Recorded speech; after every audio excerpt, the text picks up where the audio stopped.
pujikan oleh darah anak domba. Dengan semangat dan sukacita ibu-ibu.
Cinta kasih Tuhan, sambil menunggu kita pujikan dibawa ke Pak Sayapmu.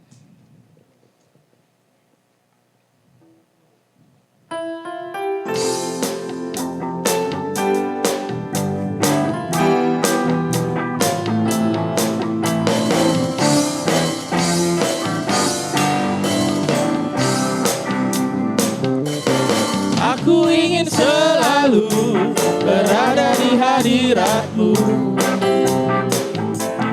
Aku ingin selalu berlindung dalam nama-Mu. Di bawah kepak sayap-Mu, Kau bawaku terbang tinggi, melintasi langit biru, bagaikan Raja Wali. Aku ingin selalu berada di hadirat-Mu.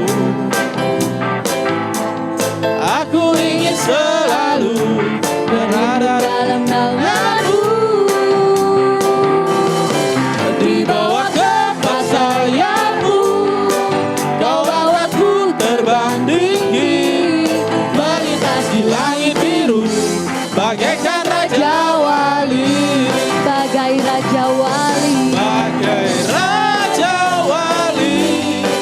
Kau melintasi gunung tinggi, bagai Raja Wali. Melintasi badai hidup, di bawah gerbang sayapmu. Kau bawaku terbang tinggi, melintasi langit biru, bagaikan Raja Wali. Melintasi langit biru. Melintasi langit biru, bagaikan Raja Wali. Melintasi langit biru. Melintasi langit biru, bagaikan Raja Wali. Amin. Ibu tutup, monggo. Haleluya, puji Tuhan. Shalom saudara. Saya akan menyaksikan cinta kasih Tuhan yang terjadi terutama untuk kesembuhan Pak Amin. Saya mau ceritakan. Kemarin hari Kamis kan saya habis kontrol. Terus saya akan tanya dokter ke kontrol itu. Waktu kontrol itu diperiksa semua, terus difoto dari samping kanan, samping kiri, belakang, depan, terus suruh menaikkan ini loh. Ya bola mata gini-gini itu ternyata hasilnya itu puji Tuhan normal semua, tidak ada gangguan. Saya bersyukur ya Tuhan, tidak ada indikasi ke stroke sama sekali. Suruh naikkan ini gitu, terus ketawa. Pokoknya dari berbagai macam sudut itu hasilnya semua normal, puji Tuhan. Terus kapan hari Sabtu yang lalu juga sudah mulai jalan di depan rumah, jalan di jalan kampung, gang kampung itu sudah mulai jalan, itu sudah bisa semua. Cuman kalau kadang agak lama gitu pusing, terus saya tanya dokternya, gimana sudah latihan jalan? Sudah dok, sudah latihan jalan, tapi kadang-kadang tiba-tiba pusing, itu kenapa ya? Terus dokternya bilang ternyata di dalam sini tuh dari otak sampai ke perut itu kan dipasang selang. Lah kenapa itu bisa pusing? Katanya selangnya itu belum ceket gitu loh. Kalau buat jalan itu masih gesekan pembuluh darah asli sama ini kan kayak pembuluh darah imitasi gitu ya, buatan. Jadi kalau buat jalan itu sekarang itu masih gerak. Jadi saling bersenggolan. Nah, itu yang menyebabkan pusing. Terus itu pembuluh darah selangnya itu ternyata dipasang permanen karena untuk pembuangan cairan lagi kalau sewaktu-waktu terjadi pecah atau bukan pokoknya sewaktu-waktu ada cairan bisa untuk mengeluarkan, ternyata itu permanen. Terus saya bilang itu dalam jangka waktu lama apa enggak apa-apa gitu. Oh enggak apa-apa, ini dalam jangka waktu lama itu enggak apa-apa, dibilangin sih gitu. Terus saya bilang katanya dokter sudah boleh jalan tapi enggak boleh terlalu lama atau jauh, soalnya supaya selangnya ini geraknya itu enggak terlalu lama, jadi cepet gandeng, cepet menyatu. Kalau sudah menyatu katanya sudah enggak terlalu pusing kayak gitu. Perkembangannya tuh saya tanya, dok gimana perkembangannya ini termasuk cepat atau gimana atau harus kendala apa? Enggak, ini perkembangannya normal, cepat, termasuk cepat luar biasa, tidak ada indikasi ke stroke atau sama sekali. Tapi harus jaga tekanan darah. Terutama itu jaga tekanan darah, pokoknya harus dijaga. Gerak juga enggak dibatasi tapi harus hati-hati, tapi untuk saat ini jangan terlalu lama, jangan terlalu jauh dulu supaya cepat menyatu selangnya itu gitu. Terus ini saya sudah enggak balik lagi kontrol di Karangmenjangan, puji Tuhan sudah boleh di mitra keluarga. Jadi wirawirinya sudah enggak terlalu gitu. Nanti tanggal 21 Juni itu MRI lagi. MRI katanya sih terakhir, nanti tanggal 21 di MRI lagi, kalau hasilnya sudah oke semua ya sudah enggak balik ke sini, semuanya bisa ditangani di rumah sakit Vaskes kedua gitu. Ya, semuanya ini saudara saya bersyukur sekali, semuanya ini adalah bukti kasih karunia kemurahan Tuhan dan dukungan dari doa Bapak Ibu Saudara yang di tempat ini. Doa dari Bapak Ibu Saudara itu benar-benar menguatkan saya, menguatkan Pak Amin, menguatkan keluarga kami semuanya. Puji Tuhan, kami percaya untuk kedepannya juga Tuhan bukakan jalan-jalan yang terbaik, terbaru, mungkin untuk pekerjaan atau apapun. Saya yakin dan percaya pemeliharaan Tuhan itu luar biasa di dalam kehidupan saya dan keluarga dan kami tidak akan pernah mengalami kekurangan. Berkat kasih karunia kemurahan Tuhan yang pasti dan dukungan dari Bapak Ibu Saudara semua. Terima kasih, Tuhan memberkati. Amin, kesaksian luar biasa. Apapun yang terjadi dalam kehidupan kita, tetap kita mau bilang Tuhan Yesus baik. Dia tidak pernah membuat kita merasa sendirian. Dia tidak pernah meninggalkan kita. Kita selalu dicukupkan apa yang menjadi kebutuhan kita. Apa yang menjadi sakit kita Tuhan sembuhkan. Sungguh Tuhan Yesus sangat baik. Bahkan dia rela mati di kayu salib demi kita. Betapa baiknya Tuhan Yesus. Mari kita pujikan dia Yesus. Engkau rela mati bagi kami Tuhan, terima kasih Yesus. Hanya segala pujian kami naikkan kepadamu Yesus. Engkau Allah yang penuh kasih, Engkau Allah yang penuh sayang Tuhan. Kami bangga mempunyai Allah seperti Engkau Yesus. Dia Yesus telah mati bagiku. Dia Tuhan selamatkan jiwaku. Bagi Dia pujianku tak dapat ku balas kasih-Nya. Dia angkatku jadi anak-Nya, beri damai di dalam hatiku. Bagi Dia sembahku, hanya Dia segalanya bagiku. Saya undang Bapak Ibu Saudara, kita pujikan dari awal. Dia Yesus telah mati bagiku. Dia Tuhan selamatkan jiwaku. Bagi Dia pujianku tak dapat ku balas kasih-Nya. Dia angkatku jadi anak-Nya, beri damai di dalam hatiku.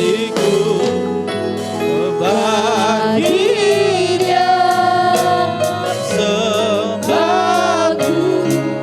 hanya Dia segalanya bagiku. Bagi Dia, Bagi Dia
bersyukur Haleluya. kekal selamanya bagi Dia segala pujian, hormat serta syukur selama-lamanya. Bagi Dia Yesus. Bagi Dia segala pujian, hormat serta syukur kekal selamanya. Bagi Dia segala pujian, hormat serta syukur selama-lamanya. Bagi Dia segala pujian, hormat serta syukur kekal selamanya. Bagi Dia segala pujian, hormat serta syukur selama-lamanya. Selama-lamanya.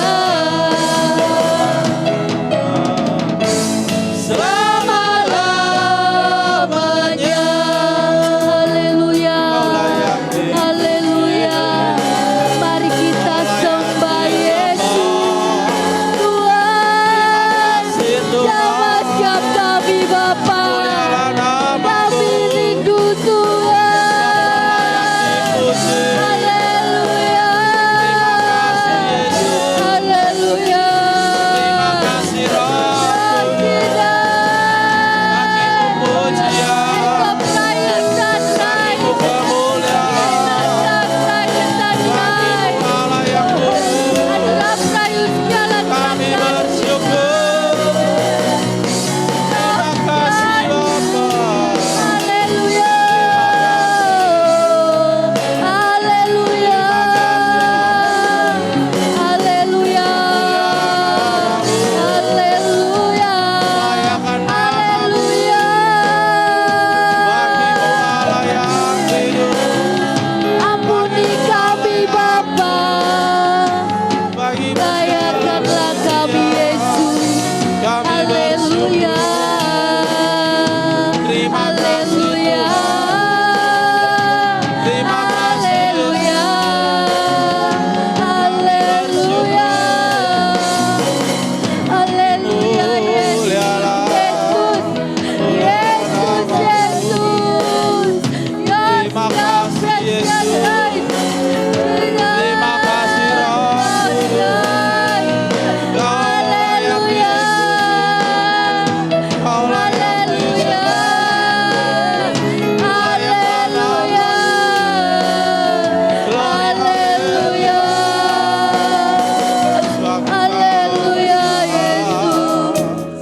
Terima kasih. Terpuji namamu Yesus. Mulialah Terima namamu. kasih Tuhan. Kami bersyukur. Terima kasih Yesus. Jemaat pujikan dengan perlahan. Dengan segenap hati. Bagi Dia. Ya Yesus. Segala Terima kasih Tuhan. pujian, Terima kasih. hormat serta syukur Terima kasih kekal Yesus. selamanya. Terima kasih Tuhan. Dia Ya seraya salam rayu. hormat serta syukur Selama-lamanya. Ya Yesus, bagi Dia. bagi Dia segala pujian, hormat serta syukur selama-lamanya. Bagi Bagi Dia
buat hari yang indah yang Kau berikan buat kami. Kami bisa memuji, menyembah Engkau Tuhan.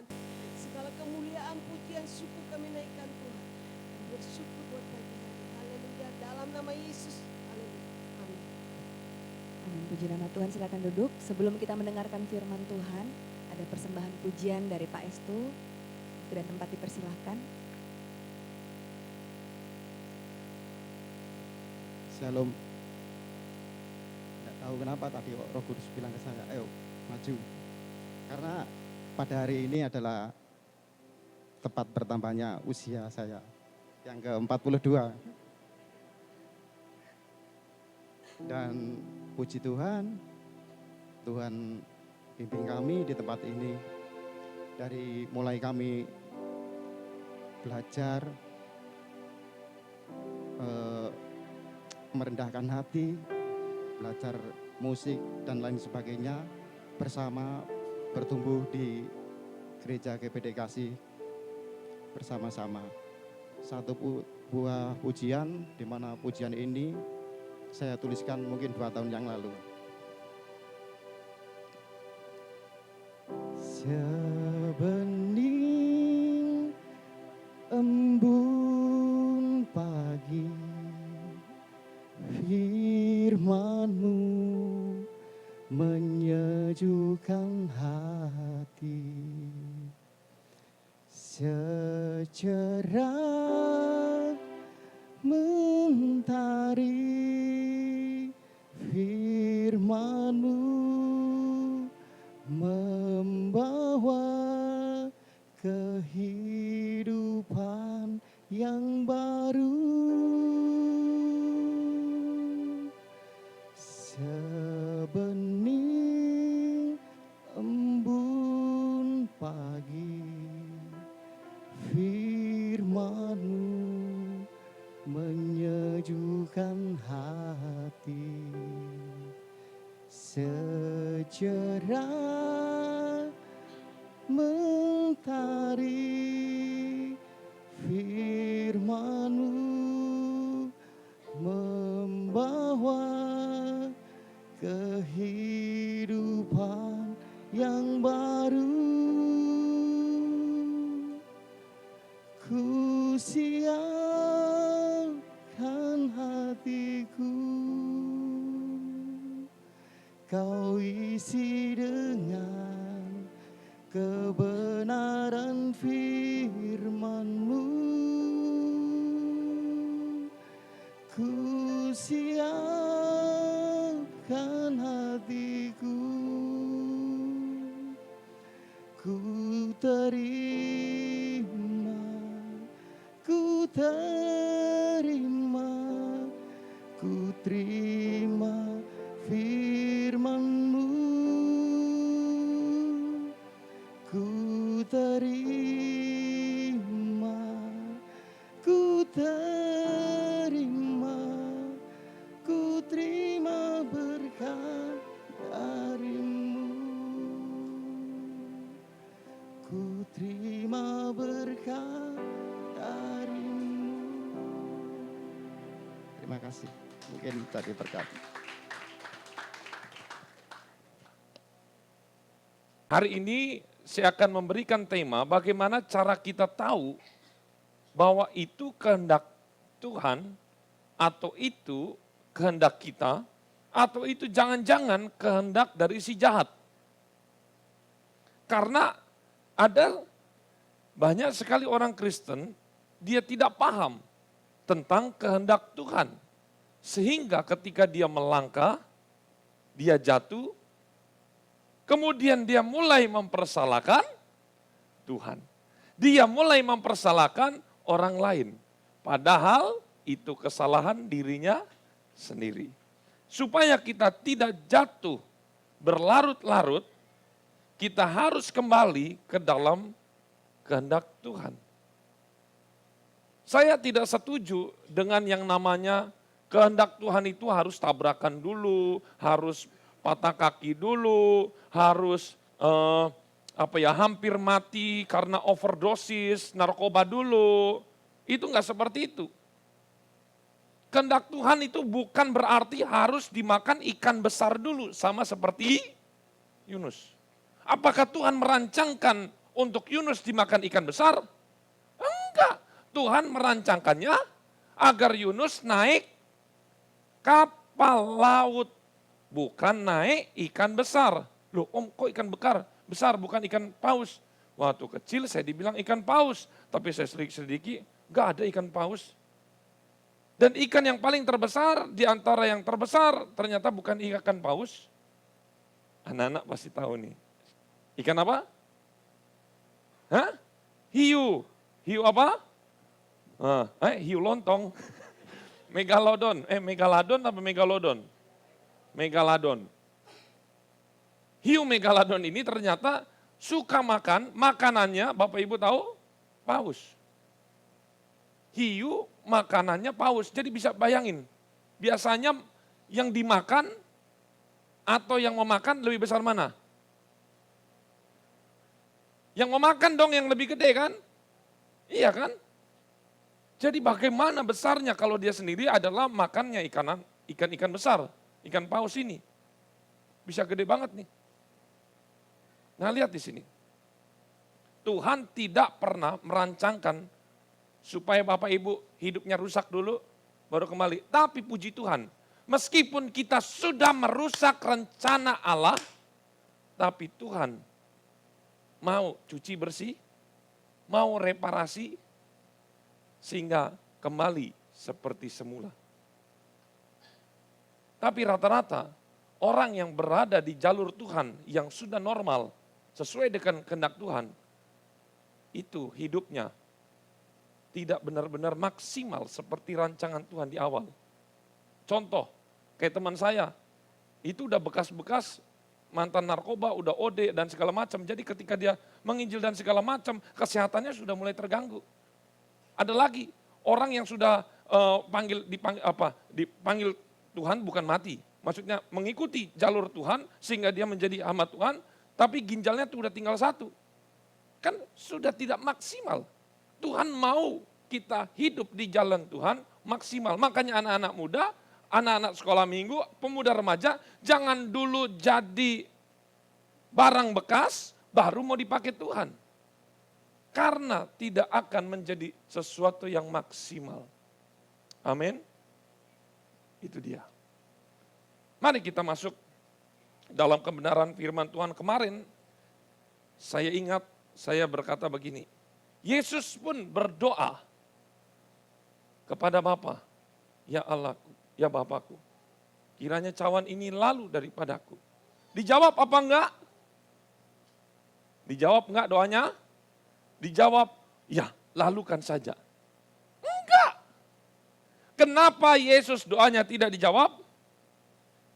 Jadi yang pertama saya mau kasih tahu, kehendak Tuhan itu kita tahu dari mana?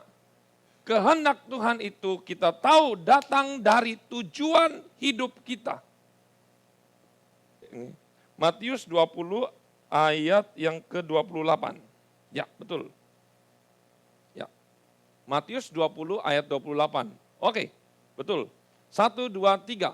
Sama seperti anak manusia datang bukan untuk dilayani, melainkan untuk melayani dan memberikan nyawanya bagi tebusan bagi banyak orang. Silakan duduk. Lihat di sini. Itu tulisannya kalau di handphone warna apa?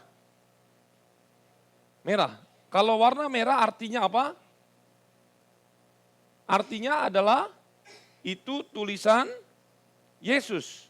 Nah, kalau itu tulisan Yesus berarti itu adalah perkataan Yesus sendiri yang berkata tujuan Yesus itu datang ke dalam dunia adalah untuk mati.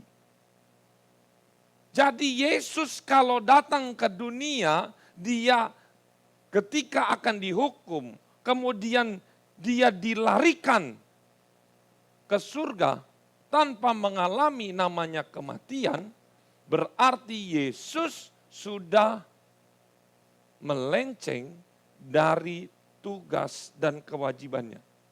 Tugasnya Yesus, kewajibannya Yesus bukan memelekkan mata orang buta, bukan menghidupkan orang mati.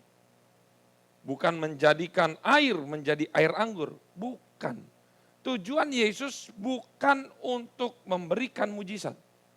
Itu sampingan. Tapi tujuan Yesus adalah untuk memberikan nyawanya menjadi tebusan. Makanya Yesus itu doanya tidak akan bisa dijawab karena Yesus memang datang untuk mati, untuk menebus. Kalau begitu Pak, bagaimana cara mengetahui kehendak Tuhan? Catat baik-baik. Kehendak Tuhan itu datang dari kewajiban, rutinitas kita. Datang dari panggilan kita. Datang dari tujuan hidup kita. Contoh saya sebagai hamba Tuhan, sebagai gembala. Saya tidak perlu tanya lagi kepada Tuhan, Tuhan besok hari Minggu ada ibadah apa enggak? Masa saya mau tanya begitu? Bukankah itu adalah pertanyaan bodoh? Tuhan besok saya mau khotbah apa enggak? Lah, karena memang sudah tugasnya saya. Contoh, anak-anak yang masih sekolah.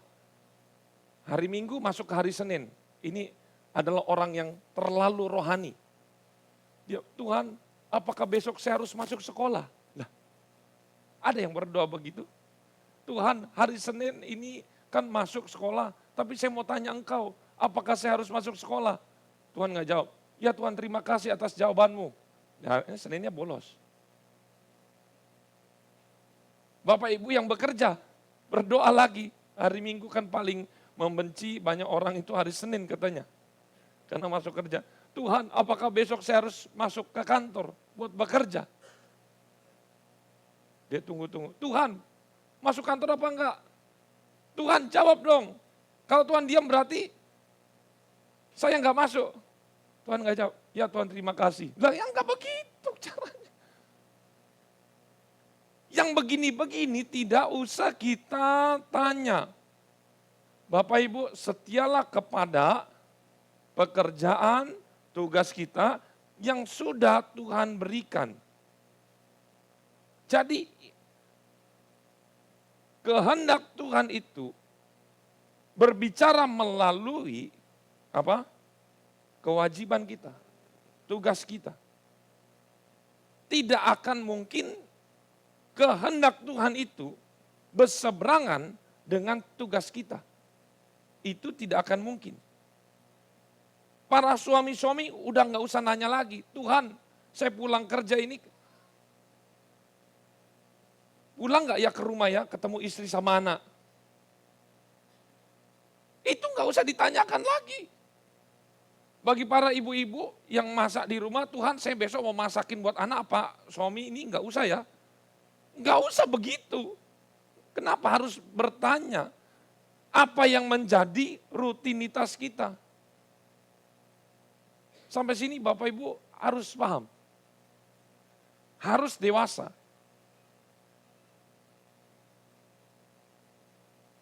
Bahwa rutinitas kita, kewajiban kita, itu sebenarnya adalah kita sedang melakukan kehendak Tuhan. Yang kedua, cara mengetahui kehendak Allah adalah yang paling dasar di antara yang lain adalah kalau kita mau melihat bahwa Allah berbicara kepada kita, yang paling dasar adalah kita baca firman Tuhan. Ulangi, baca firman Tuhan. Ulangi lagi, baca. Bagaimana firman Tuhan mau berbicara kalau, ulangi lagi, tidak baca firman Tuhan. Saya di sekolah Alkitab selalu diajari bahwa firman Tuhan atau Allah kita selalu berbicara melalui firman Tuhan. Kalau ada suara Tuhan yang berbicara bertentangan dengan firman Tuhan, sudah dipastikan itu bukan Tuhan. Segala sesuatu yang datangnya dari firman Tuhan, itu adalah suara Tuhan. Dan bagaimana orang-orang Kristen mau mendengar suara Tuhan, mendengar jawaban Tuhan, kalau dia tidak pernah dengar firman Tuhan, tapi terlalu banyak scroll Instagram, scroll Facebook, nonton sinetron, maka yang didengar paling banyak adalah hal-hal dunia ini. Tapi Pak, di Facebook kan ada firman Tuhannya juga. Di Instagram juga ada Tuhan bisa pakai. Betul. Tetapi saya mau katakan, alangkah lebih baik dan lebih murni kalau kita meluangkan waktu membaca firman Tuhan. Saya nggak berkata Bapak Ibu harus baca kitab manual seperti ini. Bahwa smartphone juga silakan Bapak Ibu baca. Bahkan saya sudah ada rencana lama, kalau bisa ada gerakan-gerakan lagi yang baru, 1 hari 1 pasal. 1 hari 1 pasal.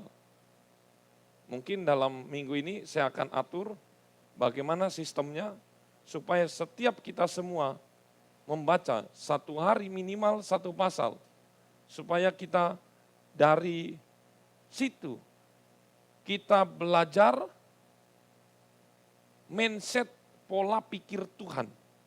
Bapak Ibu, ketika kita banyak baca firman Tuhan, kita tahu pola Tuhan itu seperti apa. Kadang pola Tuhan itu sama seperti Bileam.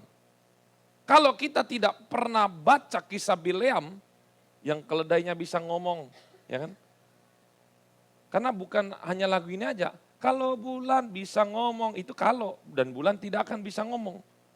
Tapi keledai bisa ngomong, nah itu betul. Nggak ada yang tahu kan? Generasi 90 ke atas nggak ada yang tahu. Tahu lagu itu? Kalau bulan bisa ngomong, siapa yang tahu? Saya lihat kok mangap semua, melongo semua. Oh iya saya ingat, ternyata itu lagu-lagu, siapa itu dia? Siapa penyanyinya? Oh, Sumbang ya? Dul Sumbang ya? Kadang nama-namanya Dul Sumbang. Sumbang itu apa? Fales. Sama juga Iwan Fales tapi suaranya nggak fales. Dul Sumbang suaranya nggak sumbang. Ini kalau bulan bisa ngomong. Di sini dikatakan keledai bisa ngomong. Ketika Bileam berkata, ini cara tahu kehendak Tuhan. Tuhan saya pergi enggak? Jangan. Terus pergi lagi. Tuhan saya pergi enggak? Jangan. Yang ketiga, Tuhan saya pergi enggak? Pergi. Lah, lihat polanya Tuhan. Jangan-jangan ini suruh pergi. Artinya apa? Yang ketiga, kata Tuhan pergi itu bukan kehendak Tuhan supaya dia pergi. Karena Tuhan sudah jengkel. Lu pergi, lu mati. Lihat ini kehendak Tuhan. Cara pola Tuhan itu jangan-jangan akan sama seperti Bileam. Tuhan, ini cowok ganteng Tuhan. Yang ini bukan, jangan. Bukan anak Tuhan. Tuhan, tapi ini kaya Tuhan. Jangan, bukan anak Tuhan. Tuhan, tapi ini sukunya suku Korea Tuhan. Wih, suku Korea. Ya, kok suku ya? Ini sukunya suku Jawa Tuhan. Ini keturunan para bangsawan, keraton. Ya sudah. Apakah yang ketiga ini betul suara Tuhan berkata seperti itu? Saya katakan sudah dipastikan tidak akan mungkin.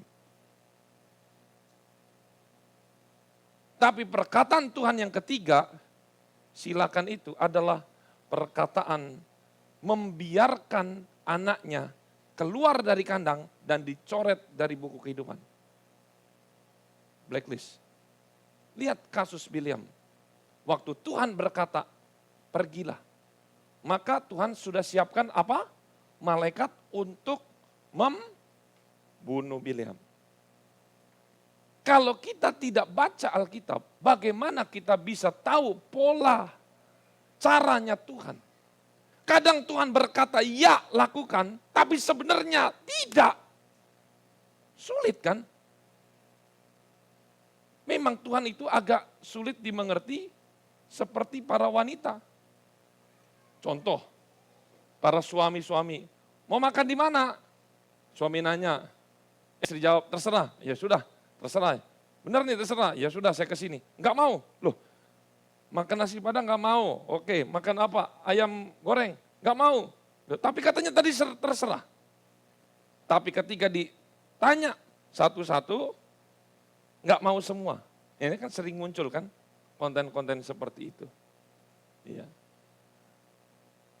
Lihat di sini, cara pola Tuhan kadang tidak bisa ditebak karena apa? Karena kita tidak tahu cara berpikir Tuhan. Kita tidak tahu cara berpikir Tuhan karena apa? Tidak membaca firman Tuhan. Minimal sehari satu. Tapi kalau Bapak Ibu semales-malesnya, baca ini mulai dari Mazmur, Amsal, Pengkhotbah, Mazmur,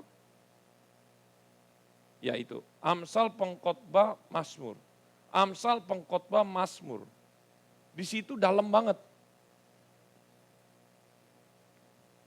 100 kali baca Mazmur akan mendapatkan 100 kali pengertian yang berbeda. Ketika kita membaca Amsal, kita akan menjadi semakin bijak. Ketika kita membaca Pengkhotbah, hidup kita seperti bercermin bahwa tidak boleh sombong karena di sana ada kesia-siaan. Segala sesuatu yang kita lakukan sia-sia. Yang ketiga, cara mengetahui kehendak Tuhan adalah lewat mimpi. Sama seperti di dalam Alkitab, siapa yang mendapatkan mimpi dan itu jalan ternyata suara Tuhan. Siapa? Hah? Siapa? Yusuf, betul. Yusuf dia mimpi sampai berapa kali? Hah? 2 kali. Firaun? Berapa kali mimpi? Mimpinya berulang, yang satu padi, yang satu lembu. Nebukadnezar itu juga bermimpi. Tuh lihat, cara Tuhan adalah lewat mimpi. Apalagi mimpinya itu sudah berulang lebih dari 1 kali. Berarti itu adalah sesuatu yang penting. Tetapi ingat ya, ini tidak berlaku untuk kebutuhan pribadi. Karena ada mimpi itu datang dari Tuhan, mimpi itu datang dari setan, tapi mimpi itu datang dari keinginan kita sendiri karena kita terlalu terbayang-bayang dengan orang tersebut. Kita mimpi pasangan kita, fans kita. Nah itu bukan dari Tuhan, udah yakin. Tuhan apakah ini suami saya, dia mimpi sampai 10 kali pun saya katakan enggak bisa. Karena mimpi ini selalu berkaitan harusnya dengan apa? Dengan kebutuhan hidup orang banyak. Bisa dikatakan kategori ini adalah karunia. Tapi ini tidak bisa berlaku kalau itu sifatnya menguntungkan hanya untuk diri sendiri. Nebukadnezar ketika itu bermimpi, itu menguntungkan banyak orang. Ketika Yusuf itu bermimpi, Firaun itu bermimpi, itu apakah untuk Yusuf sendiri atau untuk Firaun sendiri? Enggak. Hajat hidup orang banyak. Minimal itu menjadi satu tanda untuk satu keluarga kecil. itu baru datang dari Tuhan. Ataupun seringkali ini banyak dipakai oleh hamba-hamba Tuhan ketika perintisan. Tuhan, saya mau tanda-tanda yang mustahil. Saya pernah waktu masih kecil, ada orang Kalimantan, kesaksian, pendeta dari Manado, dia ke Kalimantan, dia kesaksian. Dia itu datang ke satu suku di mana kalau dihidangkan makanan tidak boleh ditolak. Ternyata betul, ini kepala sukunya. Dia pulang sehabis makan, muntah-muntah, enggak karuan.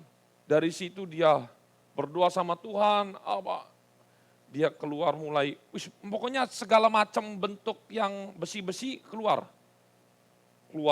Inilah keluar ini, pokoknya ternyata itu makanan sudah diisi dengan barang-barang dari roh jahat yang seharusnya tidak akan mungkin hidup. Berapa hari kemudian pendeta ini balik lagi ke kepala sukunya, kepala suku kaget, loh masih hidup. Ketika dia masih hidup, dia dimenangkan percaya Yesus. Ingat kalau satu kepala suku percaya Tuhan, maka semua jadi percaya Yesus. Ada tanda-tandanya. Itu dia. Jadi ketika kita ingin melakukan sesuatu, kita boleh meminta kepada Tuhan, Tuhan berikan saya tanda.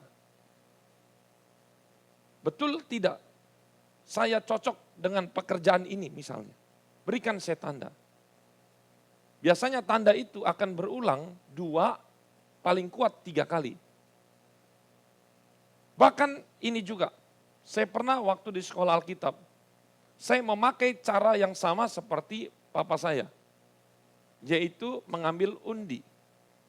Saya berdoa betul-betul, di situ tulisannya ada, menyerah apa tidak. Saya taruh di Alkitab. Ini menyerah, tidak. Itu saya berdoa, saya baca firman, kemudian saya ambil. Saya buka. Karena waktu sekolah Alkitab ada pilihan, menyerah atau kembali ke tempat. Kan peluangnya 50-50, menyerah. Wah gak enak ini, menyerah ini gak enak. Menyerah ini sama seperti kayak anak-anak magang ini kan menyerah. Saya kalau menyerahnya di taruh Kalimantan, Sulawesi, Papua, waduh gawat ini. Menyerah ini enggak sesuatu yang main-main. Karena coba tanya anak-anak magang ini, paling luar biasa enaknya di mana? Palembang ya? Ya, di mana? Sofi pernah cerita, waduh sampai harus naik-naik ke kelapa sawit, kalau enggak makan. Saya linting begitu ya, bukan linting ganja, bukan. Linting itu, kertas, menyerah, di sini enggak. Saya berdoa, tapi ini enggak bisa dipakai.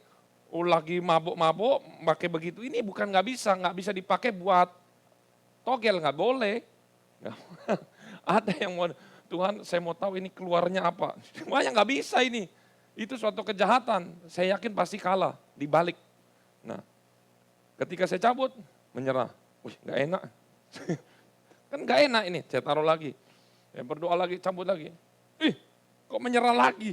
Wah ini kenapa kok bisa ngambil menyerah tuh? Ngambil lagi, menyerah lagi. Sudah 3 kali. Menyerah. Saya tahu, berarti saya harus menyerah. Setelah saya menyerah, 1 hari sebelum pengutusan, saya dapat mimpi. Sampai hari ini pun masih ingat. Saya dapat mimpi, Jeremia Wurara dapat amplop dikasih. Ini mimpi. 1 nomor 1. Wih, ini alamat. Kemudian pas besoknya, FB nomor 10. Loh, kok mirip ada satunya. Tapi saya bilang, oh ini 10, ini 1. Oh iya, ya mirip-mirip lah. Ya, antara 10 dengan 01, kan mirip-mirip. Ternyata waktu saya ke Rungkut, ke gereja, FB nomor 10. Oh betul, sama dengan mimpi saya. Tapi saya bilang, kurang tepat ini. Kan 1 dengan 10 bedanya 9 angka. Meskipun satunya betul, tapi nolnya nggak ada. Ya kan? Tapi berjalan berapa bulan, akhirnya saya itu setelah sakit demam berdarah itu semua diungsikan ke pastori, baru di situ, padahal saya dulu lewat setiap hari, baru di situ saya lihat dan saya nganga, pastorinya, kan gereja dengan pastori beda, pastorinya 01. Loh, betul ini, Tuhan benar ini, mimpi saya benar. Saya di situ mendapat tanda, puji Tuhan. Dah. 01 tidak berhenti sampai situ. Ternyata itu terus menjadi satu bagian yang tidak putus mata rantainya. Rumah yang saya diami sekarang 01. Delima Timur 1, nomor 1. Saya dapat 1, nomor 1. 1. Selalu 1. Dan saya katakan ini tidak akan mungkin kebetulan. Saya tahu, tanda dari Tuhan. Tapi ingat, tanda ini hanya bisa terjadi kepada orang-orang yang hidupnya sudah sesuai dengan kehendak Tuhan. Jangan kita hidupnya serampangan, tetapi mau mendengar suara Tuhan. Gak bisa. Karena memang Tuhannya sudah menjawab, tetapi kita tidak akan bisa melihat bagaimana cara Tuhan berbicara, bagaimana cara Tuhan itu membuka mata kita tidak bisa melihat karena yang menutup semua itu adalah dosa.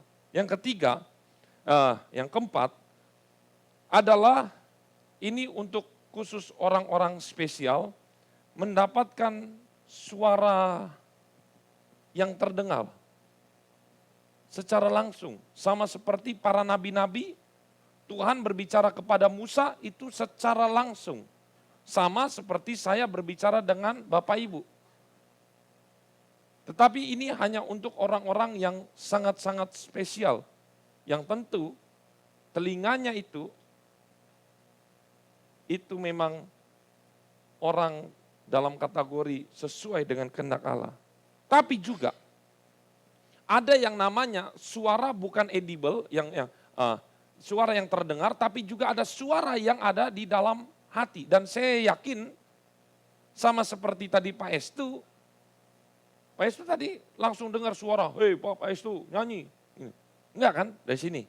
Dan kepada Bapak Ibu juga pasti mendengar suara dorongan dari hati ini, itu untuk melakukan sesuatu. Tetapi hati-hati. Ini juga ada 3 suara. Kalau saya sudah bisa membedakan, suara itu dari Tuhan, suara itu dari setan, dan suara itu dari diri sendiri.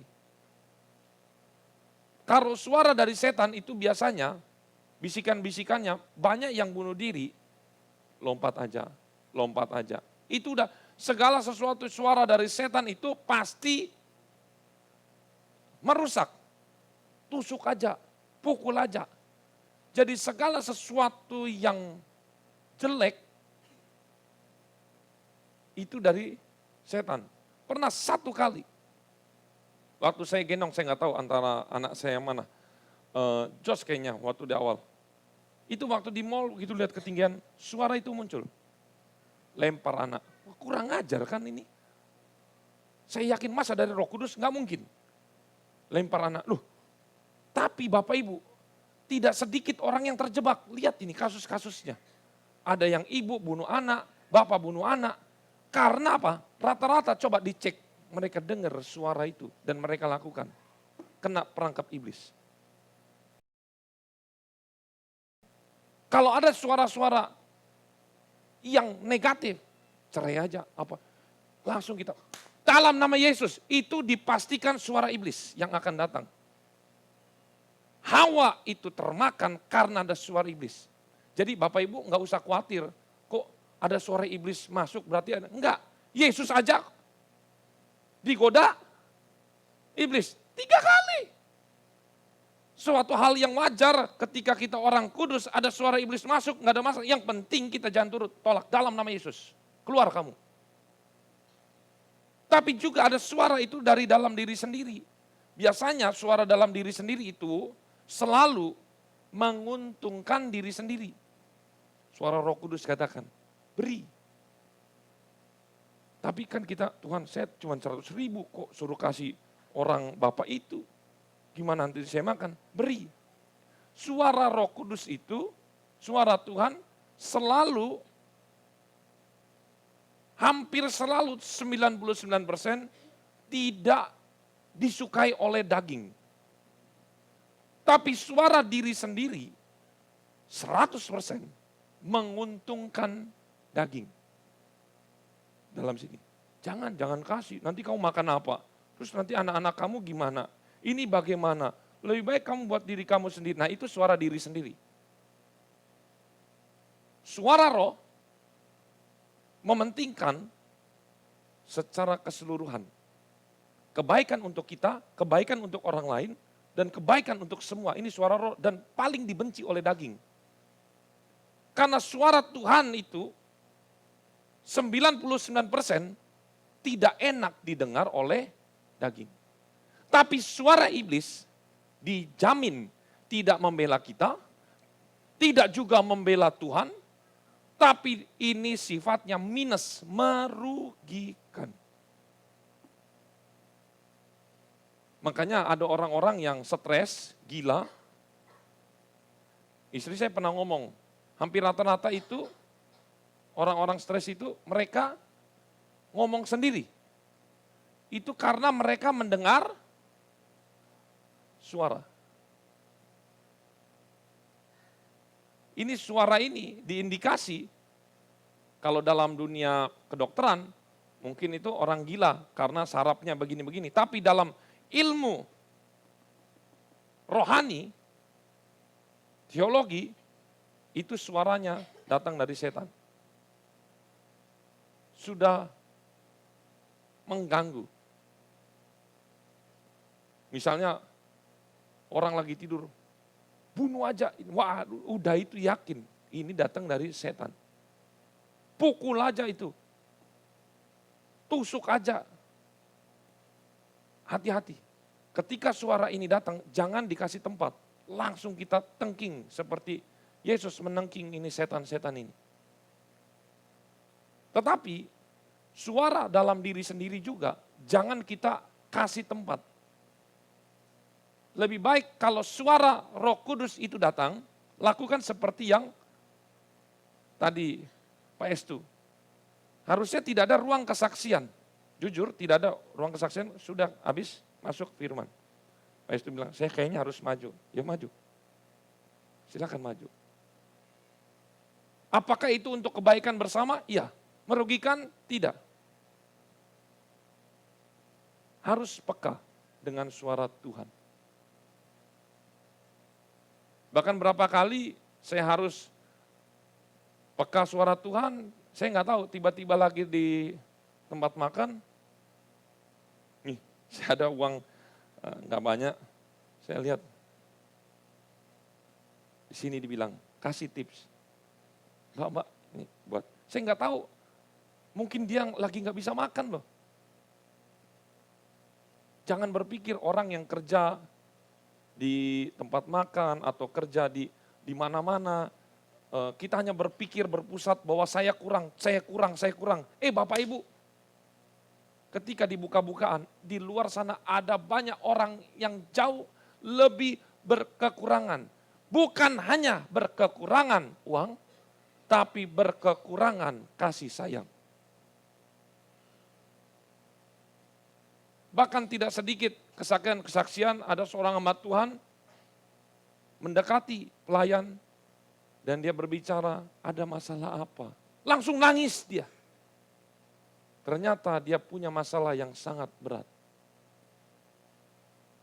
Peka dengan suara Tuhan. Ingat, kalau suara Tuhan itu selalu 99% itu tidak mengenakan daging. Dan seolah-olah menurut hitung-hitungan otak kita rugi. Itu suara Tuhan. Ada tuh seorang nabi, siapa ya? Yeremia kalau nggak salah. Dia dipanggil oleh raja, maju berperang apa enggak? Karena semua nabi-nabi bersepakat untuk maju menyerang. Yeremia berkata, jangan nyerang. Kalau kamu nyerang, kamu mati. Raja bilang, tuh kan saya bilang jangan panggil nabi ini. Kalau nabi ini selalu tidak enak untuk didengar telinga. Tetapi menyelamatkan jiwa. Anak-anak ketika dinasihati orang tua, enak apa enggak di telinga? Enak tak? Enggak. Demikian juga Bapak Ibu, ketika nasihat itu datang dari firman Tuhan, tidak enak di telinga. Tetapi itu yang menyehatkan. Amin.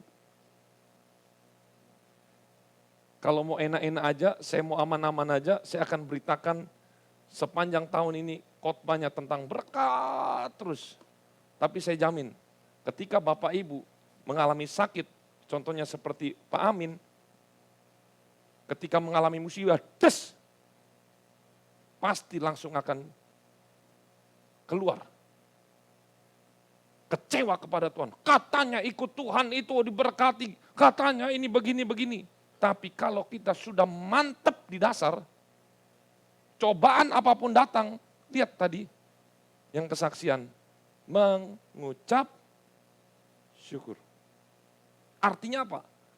Levelnya sudah bukan anak-anak lagi, grow dia bertumbuh.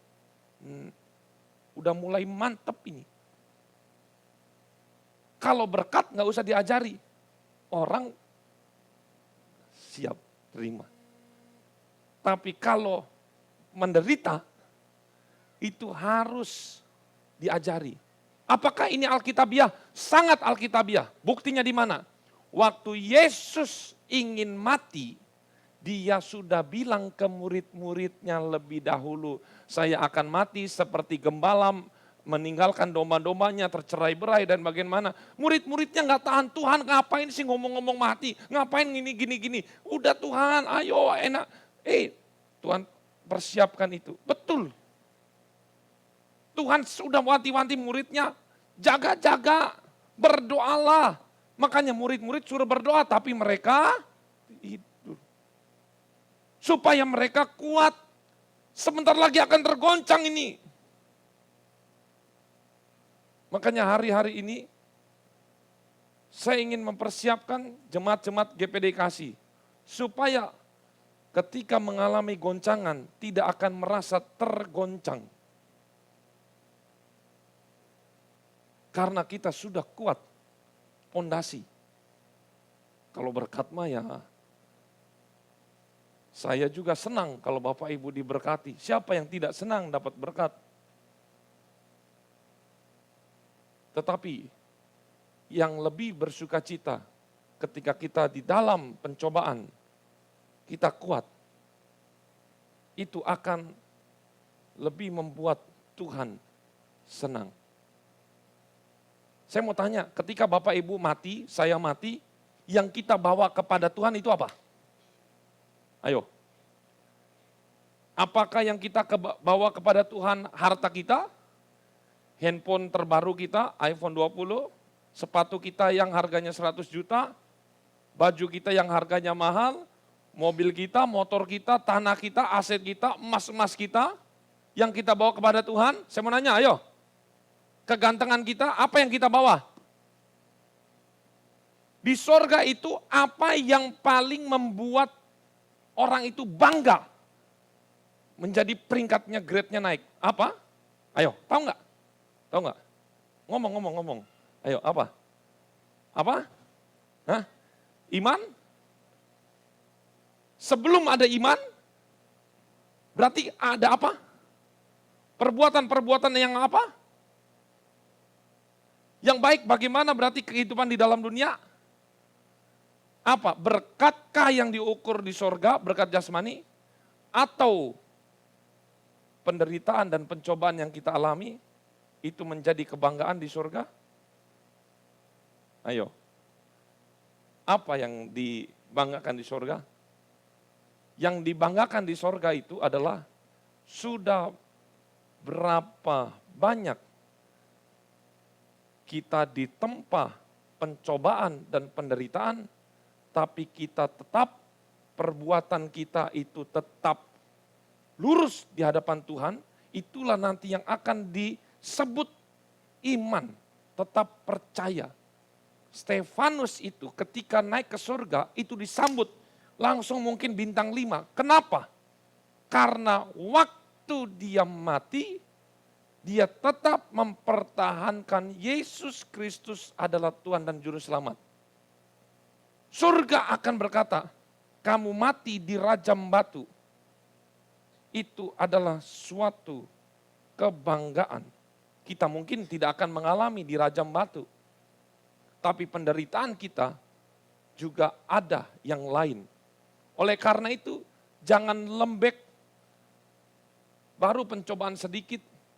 Karena saya melihat ada beberapa di luar sana, dia hanya berpusat, saya lah yang paling menderita, saya yang paling dizolimi, orang-orang lain gak ada yang semenderita saya.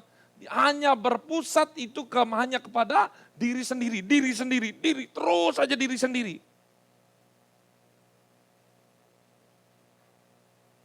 Ini menjadikan orang tersebut hanya fokus kepada diri sendiri. Ini orang-orang egois. Kamu tidak mengerti penderitaan saya karena kamu enggak alami. Saya pernah katakan kepada orang ini, memang saya tidak alami penderitaan yang seperti kamu alami. Tapi saya punya penderitaan yang lain yang kamu juga tidak bisa menjalaninya. Setuju nggak Bapak Ibu? Setiap orang itu punya salibnya masing-masing. Salibnya Pak Wahyu tidak akan mungkin bisa dipakai di Pak Estu. Pak Estu nggak mungkin pakai, dituker-tuker ini nggak bisa. Jadi ketika kita sudah menjalani hidup, yang harus kita lakukan adalah maju, berjalan, selesaikan misi itu. Jangan kita menoleh rumput tetangga, karena pasti akan jauh lebih baik. Tuhan, ini kenapa pencobaan kok nggak seperti tetangga saya happy-happy aja. Happy aja kan lihat. Tahu dari mana? Di Instagram Tuhan foto-fotonya. Ya ampun elah. Foto aja bayangin Bapak Ibu. Kalau zaman sekarang itu fotonya masih pakai foto klise, diulang berapa kali? Ratusan, pasti banyak yang kebuang. Yang semua muncul di Instagram, baik saya foto-fotonya, dan itu adalah foto yang sudah kurang, ini kurang. Jadi itu sebenarnya adalah foto yang terbaik yang, oh enak ya jalan-jalan misalnya, kemana? Ke Bandung ya, ke mana ya, ke Tangkuban Perahu. Bayangin, foto aja serasanya enak. Padahal fakta kejadiannya baru foto, langsung cepet turun. Jadi orang-orang itu kan, ini kawahnya lagi menguap ini, jadi nggak boleh ada, baru foto 1 menit, langsung keluar. Sebenarnya orang tersebut merasakan nggak sih enaknya di sana? Enggak. Tapi di foto tercermin enak. Begitu. Sama aja waktu saya ke Israel, banyak spot-spot yang senyum gini. Langsung pergi ke sana, pergi ke sini. Kejar-kejaran. Fakta itu tidak sesuai kadang dengan ekspektasi kita. Orang lihat, wah hidupnya orang ini kaya ya. Dia nggak tahu hutang di baliknya itu lebih banyak. Saya mau jadi orang seperti itu. Hutangnya saya ini cuma 100.000, aduh Ini saya aja 100.000 aja harus hutang apa segala macam itu. Apa Bapak itu enak banget ya hidupnya. Dia nggak tahu Bapak itu hutangnya 100 M. Setiap hari mikirin terus. Bapak Ibu, setiap orang itu punya salibnya masing-masing. Makanya jangan terlalu sering kepo kiri kanan. Kepo itu berbahaya. Itu dia. Lihat berikutnya. Cara mengetahui kehendak Tuhan, ketika kita mendengar suara Tuhan, Bapak Ibu harus menyamakan frekuensi. Yohanes 4 ayat 24, buka semua. Yohanes 4 ayat 24.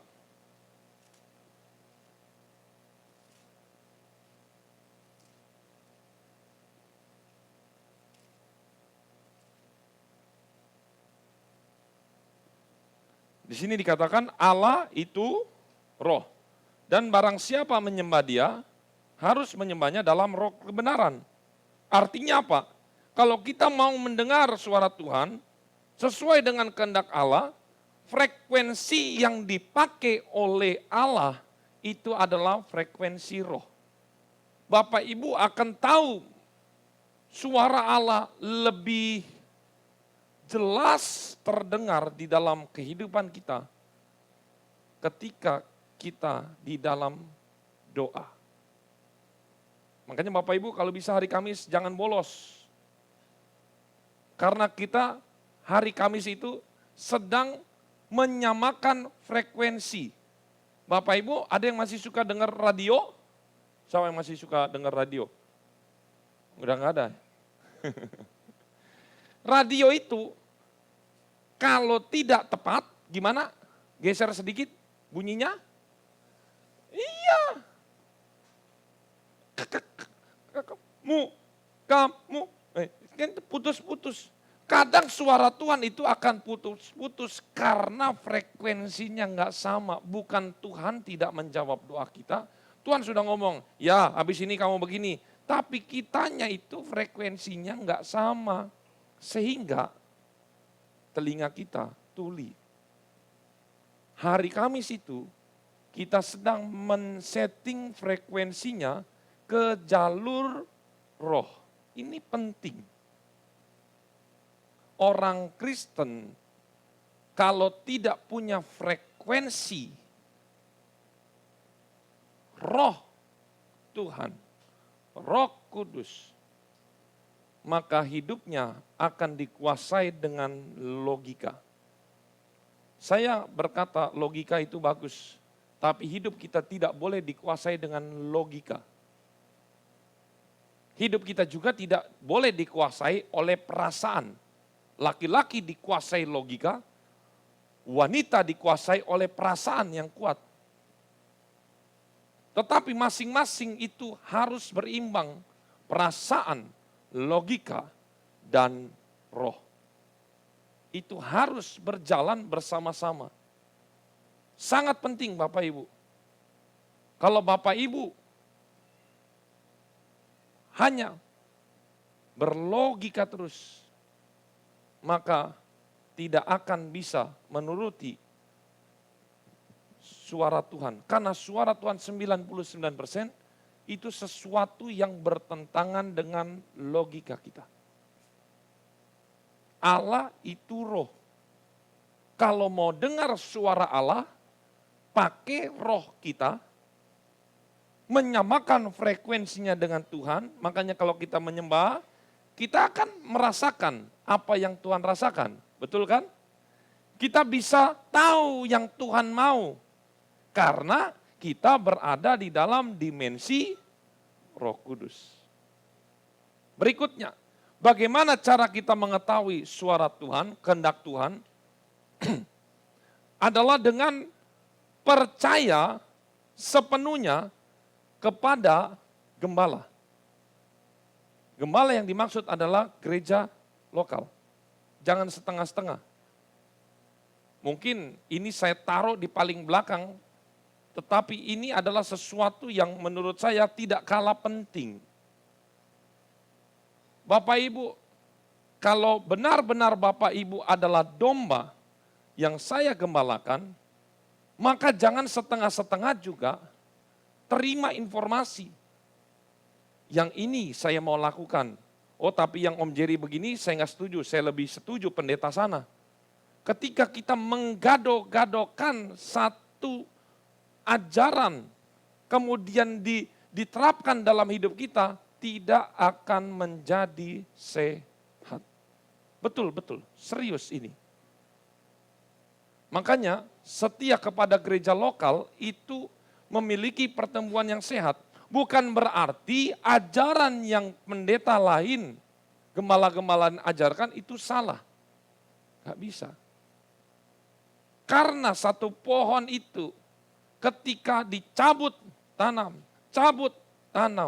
atau digabung-gabung, di stek ini pohon jeruk ini dicangkokin, jeruk ada berapa macam kan, jeruk mandarin, jeruk apa lagi, ditempel-tempel di satu jeruk, hancur jeruk ini. Sampai batangnya apel dicangkokin di jeruk, batangnya durian cangkokin jeruk, jadi apa? Gak jadi apa-apa. Ingat, hati kita, hidup kita, pikiran kita itu terbatas. Ketika kita gabung-gabungin semua ajaran, itu akan menjadi kacau. Ini yang akan saya singgung. Bapak Ibu mungkin tahu, Elia yang kemarin. Elia yang lagi viral itu. Itu ajarannya bagus, tapi bagus dalam sisi kristologi. Tetapi tidak menjadi bagus ketika dia sudah menabrak rumah tangga orang lain. Apa yang dia tabrak? Dia berkata begini, baptisan percik itu juga disebutkan dengan ini imam apa segala macam. Jadi tidak ada masalah percik ataupun selam. Tapi bagi saya menyatakan baptisan selam. Alasannya simple. Yang Yesus suruh harus apa? Baptislah dalam nama Bapa, Anak dan Roh Kudus. Sejarah mengatakan Yesus keluar dari air. Artinya kalau keluar dari air, apa? Masuk dan keluar. Saya tidak mengatakan orang yang baptis percik masuk neraka, enggak. Saya juga tidak akan mengatakan orang yang baptis selam masuk surga, enggak. Enggak gitu. Tapi itu adalah proses yang harus kita lewati. Nah Bapak Ibu ketika digado-gado, oh kalau begitu percik iya, selam juga iya, pokoknya semuanya aja. Pakai Coca-Cola juga boleh, lah yang apa? Gak bisa seperti itu. Yang kedua, tentang bahasa roh. Ada gereja-gereja yang menentang sama sekali bahasa roh. Saya tidak menyalahkan. Tidak menyalahkan orang-orang yang menentang bahasa roh dengan alasan itu palsu. Betul, saya katakan di dalam, saya lihat di YouTube, hampir semuanya yang saya lihat tidak sesuai. Tetapi kalau tidak sesuai bukan berarti tidak ada yang asli. Saya tekankan yang di tempat ini adalah asli.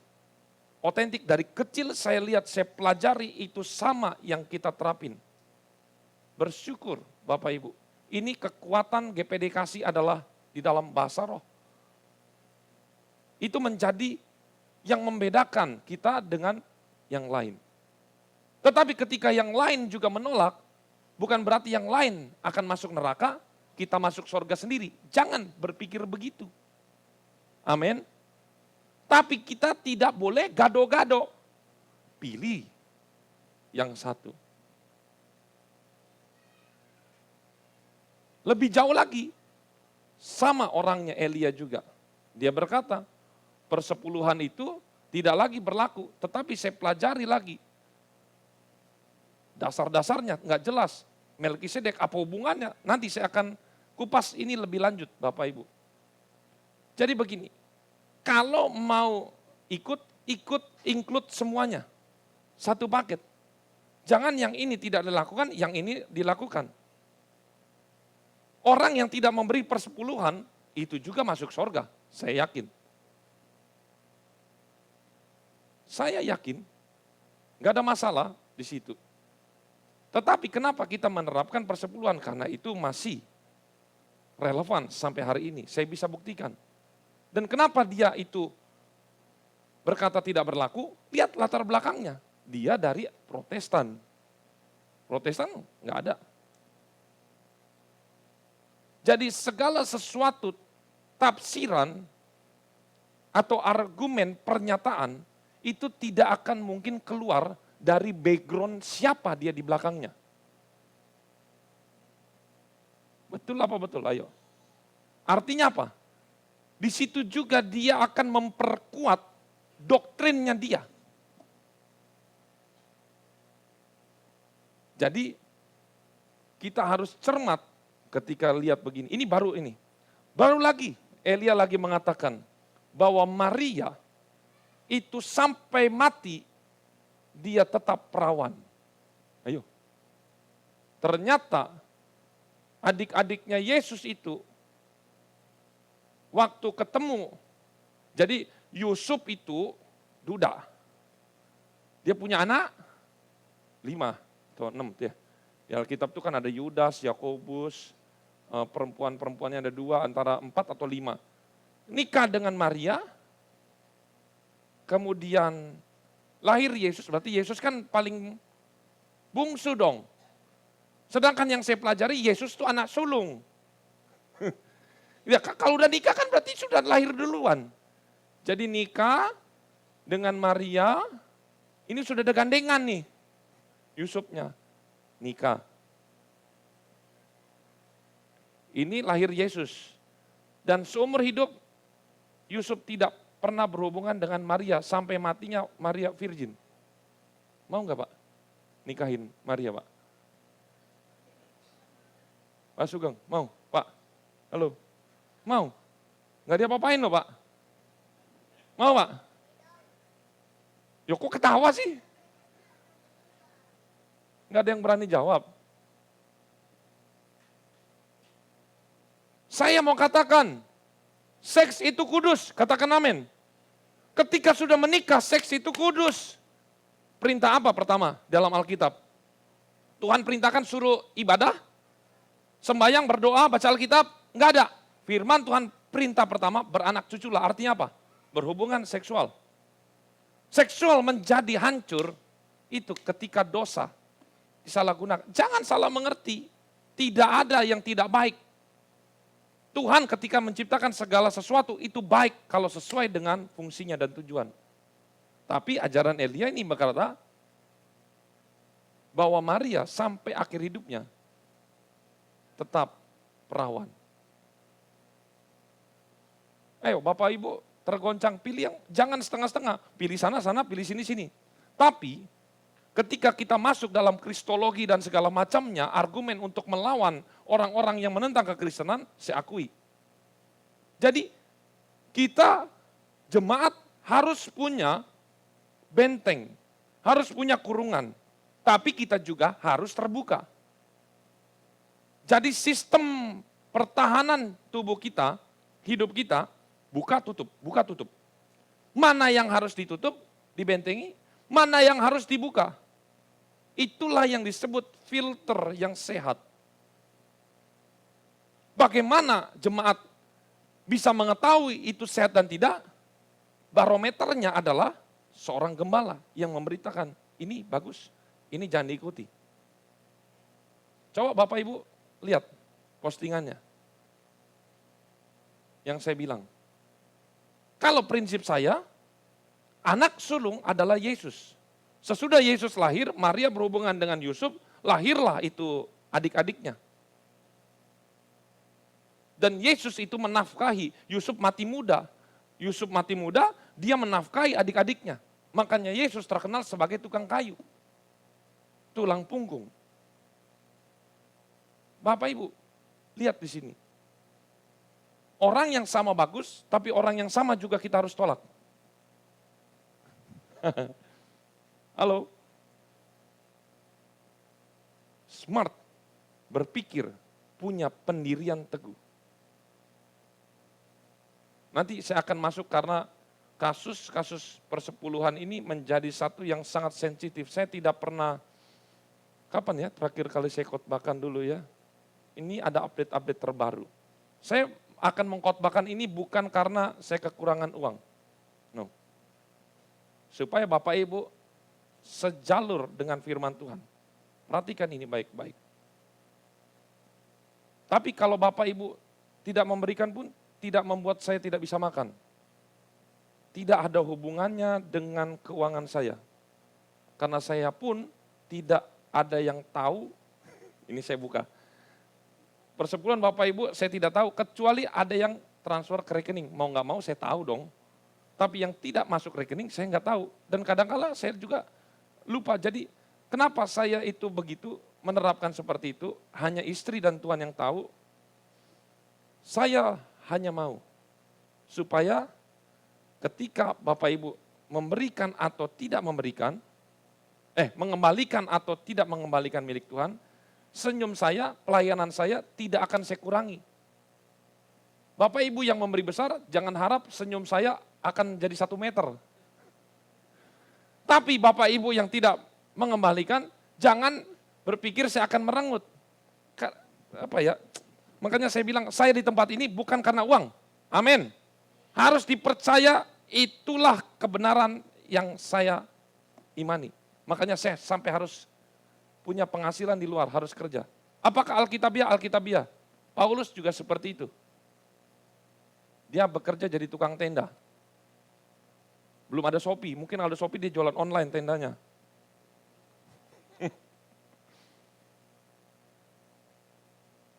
Saya mau Bapak Ibu semua di tempat ini, betul-betul ketika kita itu jemaat percaya kepada gembala, dengan sepenuh hati, maka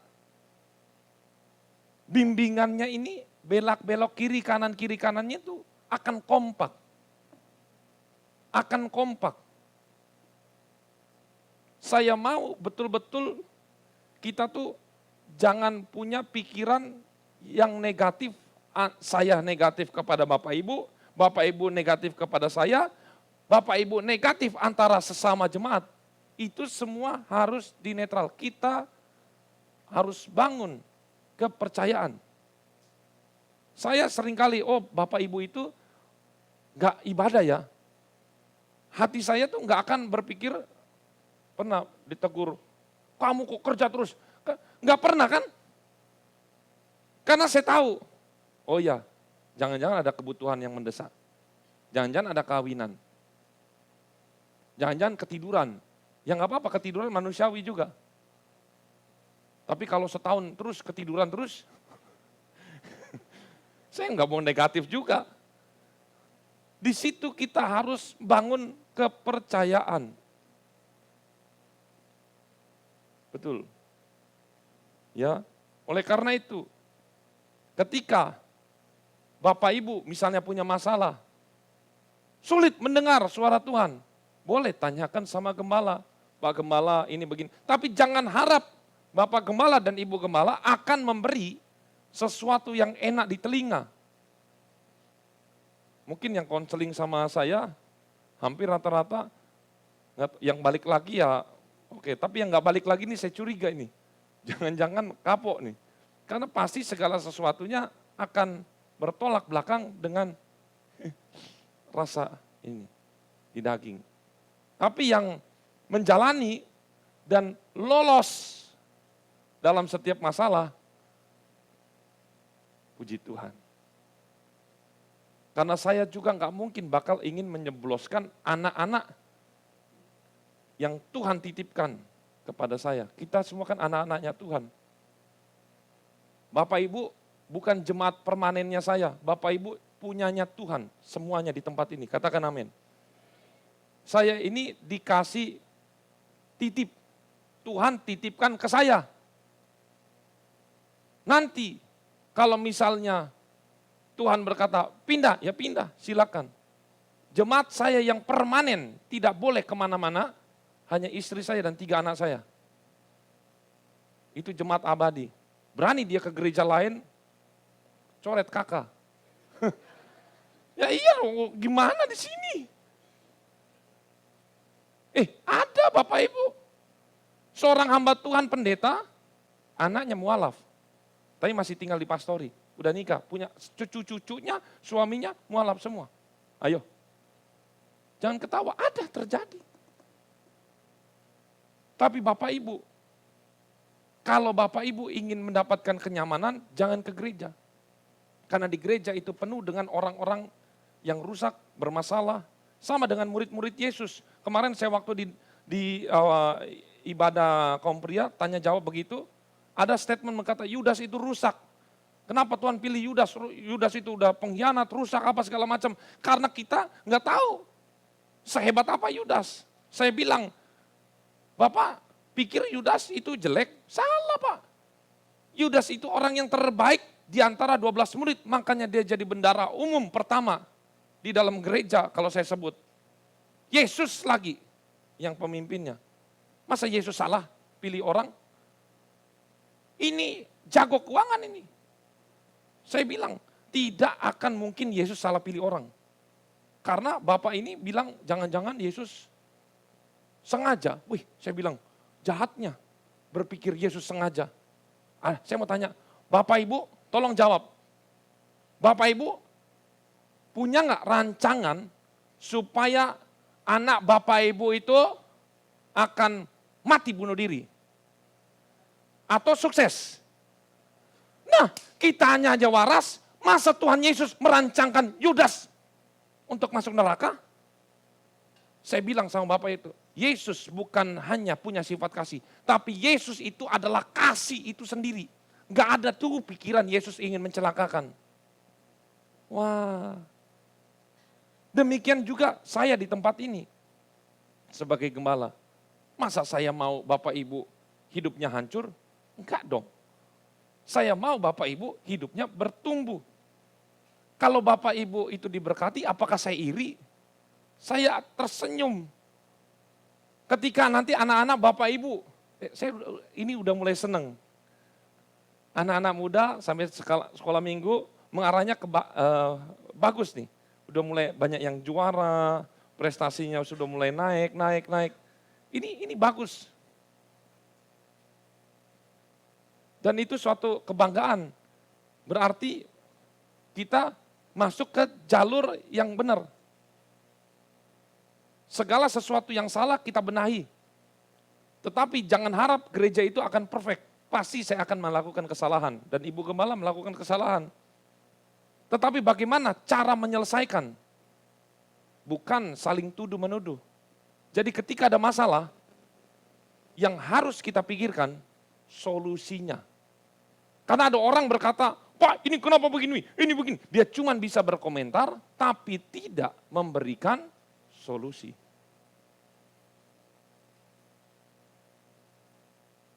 Hendaklah kita hidup di dalam Roh Kudus. Kita akan masuk di dalam perjamuan. Bapak Ibu, pertajam roh kita supaya kita bisa mendengar suara Tuhan. Mari kita masuk di dalam doa. Sebelum kita masuk di dalam perjamuan kudus, kita akan nyanyikan satu pujian.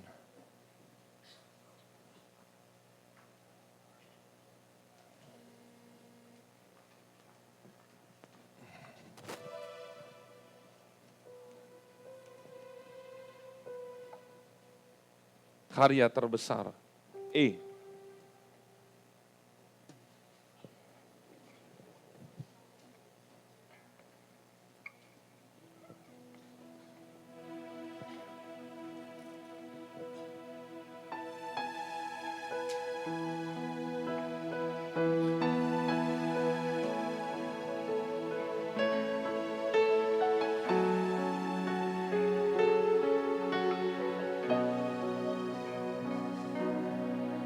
Kasih yang terindah,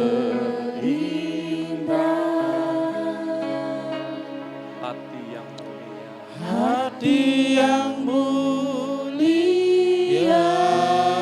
Ibu Gembala bisa maju. para pelayan. hanya ku temukan di dalam